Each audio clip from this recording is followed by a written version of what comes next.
여러분, 연금사회주의 논란 지금 점점 커지는 것 같아요.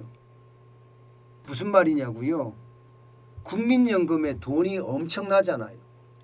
국민연금이 국내 적어도 1000개 이상 기업에다가 투자를 했습니다.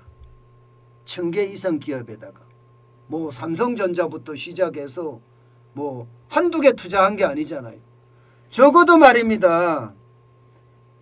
국내 주요 상장사 중에 257곳이 국민연금 지분율이 5% 이상 됩니다. 5% 이상.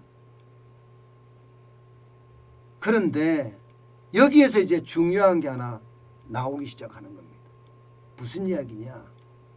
국민연금이 앞으로 대표 소송을 하겠다는 거예요.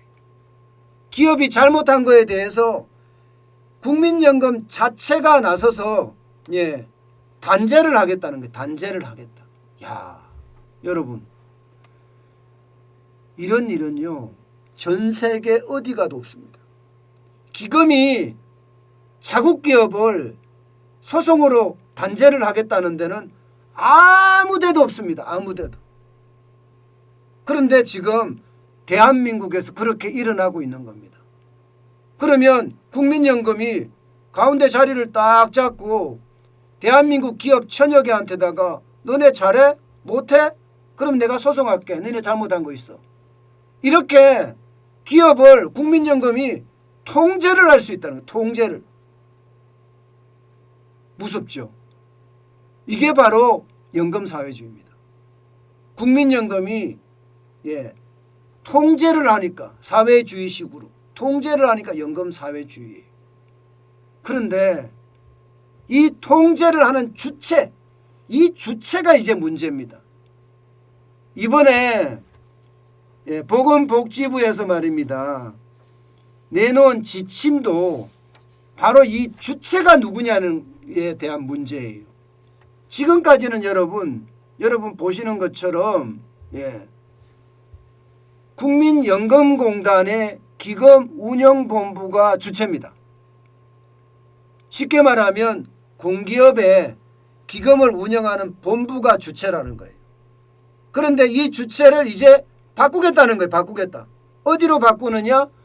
보건복지부 국민연금 기금운영위원회 산하 수탁자 책임전문위원회로 바꾸겠다는 거예요. 수탁자 책임전문위원회는요. 그 구성을 보면요. 놀랄 노자입니다. 놀랄 노자. 그 위원이 9명이 있습니다. 9명. 9명이 있는데 그 9명 중에 말입니다. 노조에서 추천한 사람이 3명. 그리고 이 사용자, 기업에서 추천한 사람이 3명. 그리고 나머지 3명은요. 이제 지역가입자들이 있으니까요. 이게 쉽게 말하면 공익요원 비슷하게 소비자단체 추천인 뭐 등등 해서 3명이에요.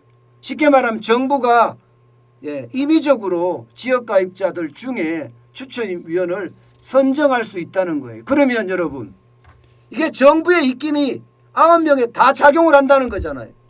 9명이. 그러면 어느 기업이든 수가 틀려. 수가 틀리면 기금 수탁자 책임전문위원회에 올려서 삼성전자가 저거 말을 안 듣는데 저기에 잘못된 게 있어. 거기에 대표 소송을 합시다. 이렇게 결정을 해버리면 대표 소송을 하는 거예요. 게다가 말입니다. 0.01%만 있으면 대표 소송이 가능하기 때문에 지금 국민연금에서는 1000여 개 기업에다 투자를 해놨으니까 우리 기업들 대부분을 통제를 할 수 있다는 거예요. 통제를 할 수 있다. 이렇게 되면 여러분 뭐 간단하게 말하면요.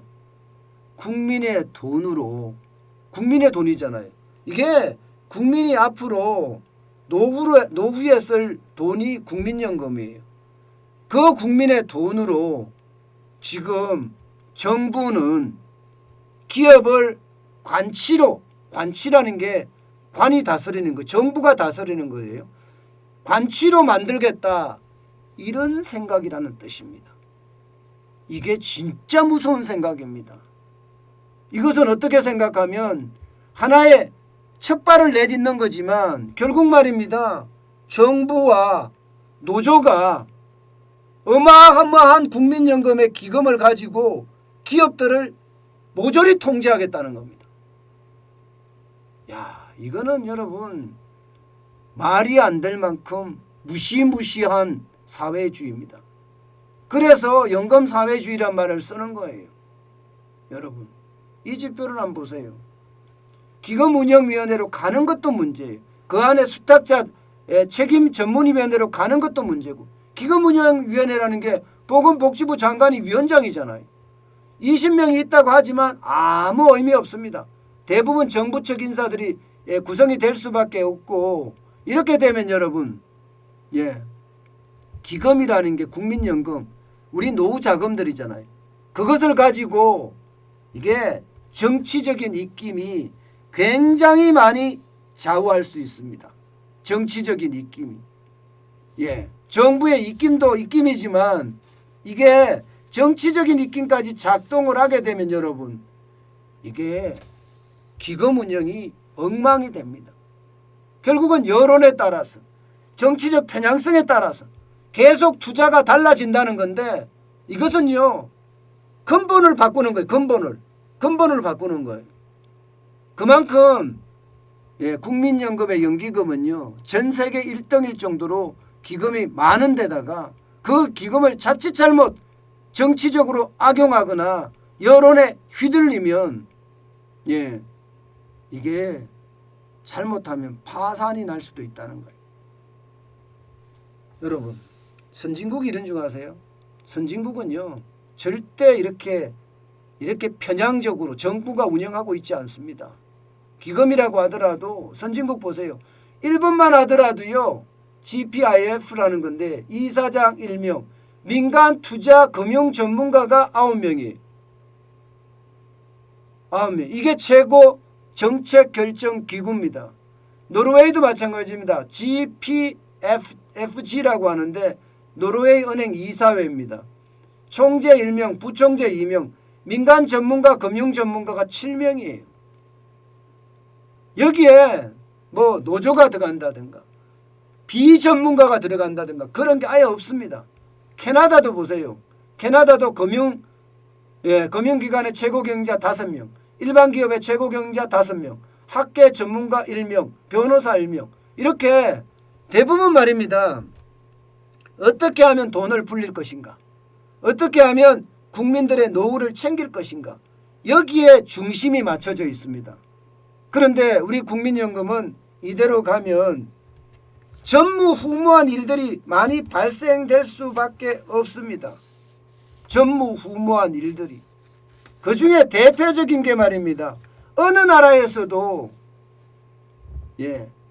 국가나 국가에 준하는 기관이 연기금을 상대로 준하는 기관이 연기금을 운영하는데 그것도 있지만 자국 기업을 상대로 소송하는 사례는 아예 없습니다. 이러다 보니까 말입니다. 지금 기업들은 난리예요. 기업들은요 이게 대표 소송이 되잖아요. 그렇게 되면 주주 대표 소송이라는 것도 있을 수 있고요. 다중 대표 소송이라는 것도 있을 수 있습니다. 이 두 가지 다 가능하거든요. 주주 대표 소송이라는 것은 해당 기업의 어떤 이사나 감사를 통해서 경영 의사결정을 잘못된 것을 쉽게 말하면 단죄하는 거고요. 다중 대표 소송이라는 것은 계열사까지 포함입니다. 계열사까지 포함. 계열사까지 포함하면 천여 개의 기업이 아니라 우리 전체 기업을 국민연금이 좌지우지한다는 뜻입니다.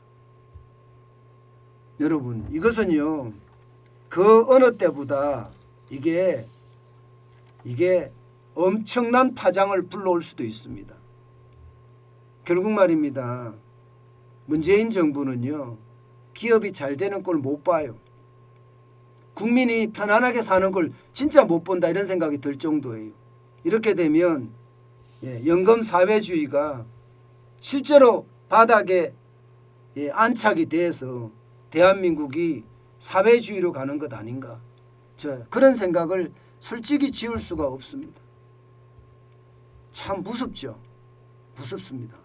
이대로 가면 대한민국의 자본주의는, 대한민국의 자유민주주의는 아마 서서히 침몰하지 않을까. 저는 그런 생각을 해봅니다.